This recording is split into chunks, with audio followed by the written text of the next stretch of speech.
दोस्तों आज के इस वीडियो में हम लोग जानेंगे इलेक्ट्रिसिटी से जुड़े हुए 5 बहुत ही महत्वपूर्ण सवालों को, जो कि देखिए यहाँ पर पांचों सवाल है। देखिए सबसे पहला सवाल है, विद्युत कितने प्रकार की होती है। देखिए हम लोग सबसे पहले समझेंगे कि विद्युत किसे कहते हैं। देखिए किसी भी चालक पदार्थ में आवेशों के बहाव से जो ऊर्जा उत्पन्न होता है उसको विद्युत कहते हैं। अब चलिए हम लोग जानेंगे कि विद्युत कितने प्रकार की होती है। देखिए विद्युत 2 प्रकार की होती है। पहला होता है स्टैटिक इलेक्ट्रिसिटी, इसको देखिए हिंदी में स्थिर विद्युत कहते हैं। और देखिए दूसरा होता है डायनेमिक इलेक्ट्रिसिटी, इसको देखिए हिंदी में गतिशील विद्युत कहते हैं। देखिए जो स्टैटिक होता है इसको आप एक जगह से दूसरे जगह तक नहीं ले जा सकते हैं, जबकि देखिए जो गतिशील विद्युत है यह एक जगह से दूसरे जगह तक आप तार की सहायता से ले जा सकते हैं। चलिए अब हम लोग इन दोनों का एग्जाम्पल को समझेंगे। जैसे देखिए आप बैलून को अगर किसी भी सतह से रगड़ते हैं तो इसमें देखिए चार्ज उत्पन्न होता है। अगर देखिए आप कागज़ के छोटे छोटे टुकड़े को रखते हैं तो बैलून में यह सट जाएगा। तो देखिए यह जो एग्जाम्पल है यह है स्टैटिक इलेक्ट्रिसिटी का। इसके बाद देखिए यहाँ पर है डायनेमिक इलेक्ट्रिसिटी का एग्जाम्पल, यानी देखिए जो बैटरी से करंट निकलता है वह गतिशील विद्युत होता है। या फिर देखिए जो ट्रांसफार्मर से हमारे घरों तक आता है वह भी गतिशील विद्युत होता है। देखिए जो डायनेमिक इलेक्ट्रिसिटी होता है यह 2 तरह के होते हैं।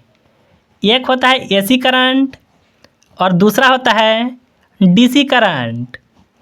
अब चलिए हम लोग समझेंगे कि एसी करंट और डीसी करंट में क्या अंतर होता है। देखिए एसी का फुल फॉर्म होता है अल्टरनेटिंग करंट, इसको हिंदी में प्रत्यावर्ती धारा कहते हैं। और देखिए डीसी का फुल फॉर्म होता है डायरेक्ट करंट, इसको हिंदी में दिष्ट धारा कहते हैं।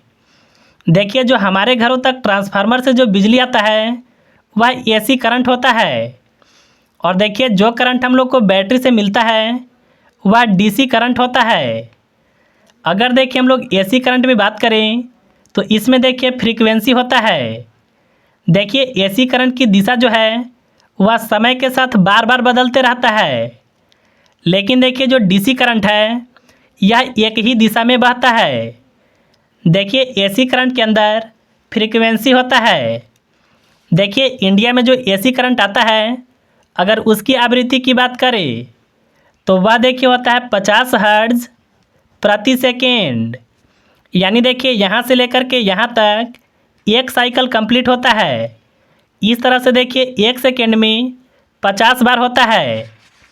अगर देखिए आप इस तरह के बल्ब को जलाते हैं तो देखिए 1 सेकेंड में 50 बार ऑन होगा और 50 बार ऑफ होगा।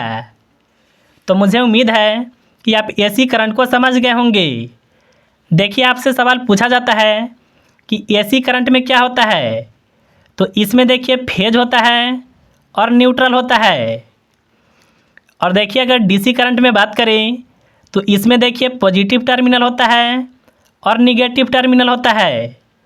कभी कभी देखिए आपसे सवाल में पूछा जाता है कि डीसी करंट में कितने फेज होते हैं, तो देखिए डीसी करंट में कोई भी फेज नहीं होता है।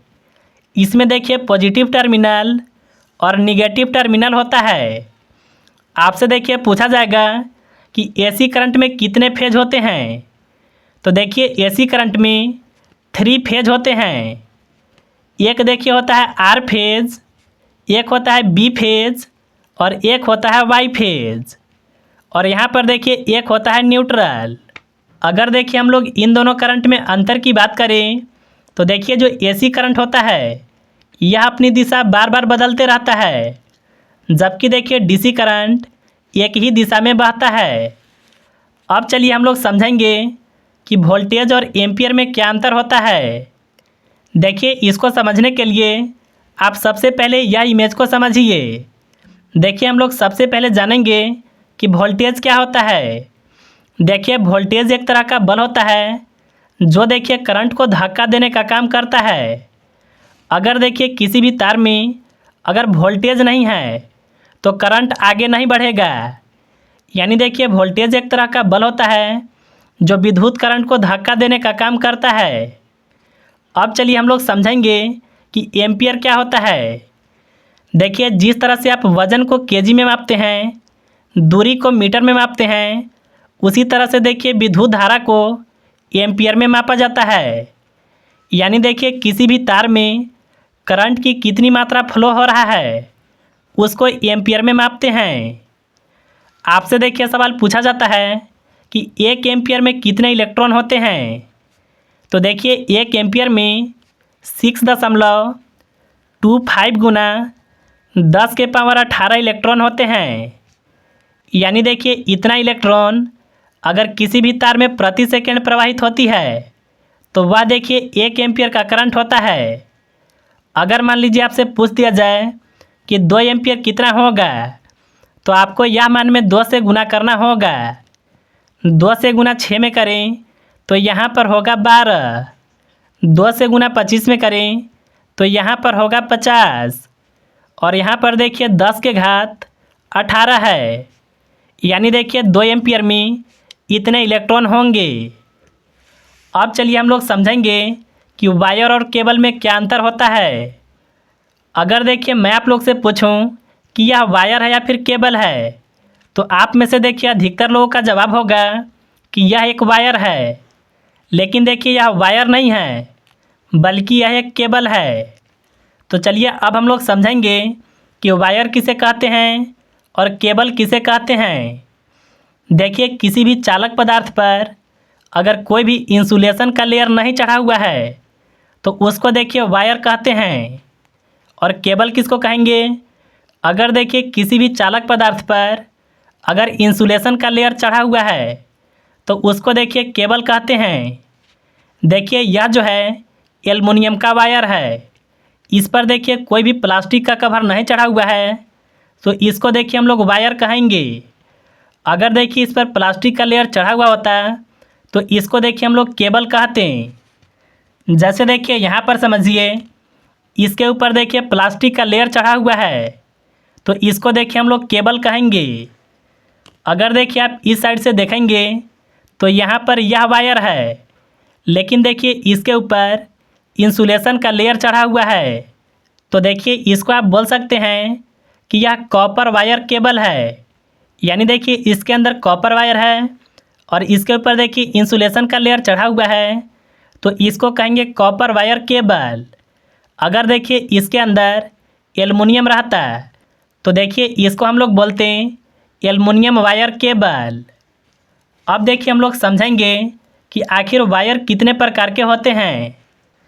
देखिए वायर 2 प्रकार के होता है। एक होता है सॉलिड वायर और दूसरा होता है स्टैंडर्ड वायर। चलिए इन दोनों में हम लोग अंतर को समझते हैं। अगर देखिए किसी भी तार के अंदर केवल एक ही चालक पदार्थ रहेगा तो उसको देखिए हम लोग कहते हैं सॉलिड वायर। और स्टैंडर्ड वायर किसको कहते हैं? तो अगर देखिए बहुत सारे पतले पतले चालक पदार्थों को मिला करके अगर कोई भी तार को तैयार किया जाता है तो वह देखिए स्टैंडर्ड वायर होता है। अब चलिए हम लोग समझेंगे कि न्यूट्रल और अर्थिंग में क्या अंतर होता है। देखिए न्यूट्रल का उपयोग किसी भी सर्किट को कंप्लीट करने के लिए करते हैं।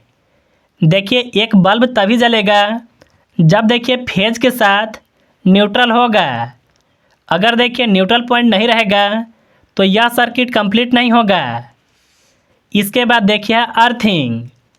देखिए अर्थिंग हमें ज़मीन में गड्ढा करके और रॉड डाल करके उसमें एक तार डाल करके हम लोग अर्थिंग को निकालते हैं। देखिए अर्थिंग का उपयोग जो है इलेक्ट्रिक शॉक से बचने के लिए करते हैं। तो मुझे उम्मीद है कि आप बिल्कुल आसानी से समझ गए होंगे।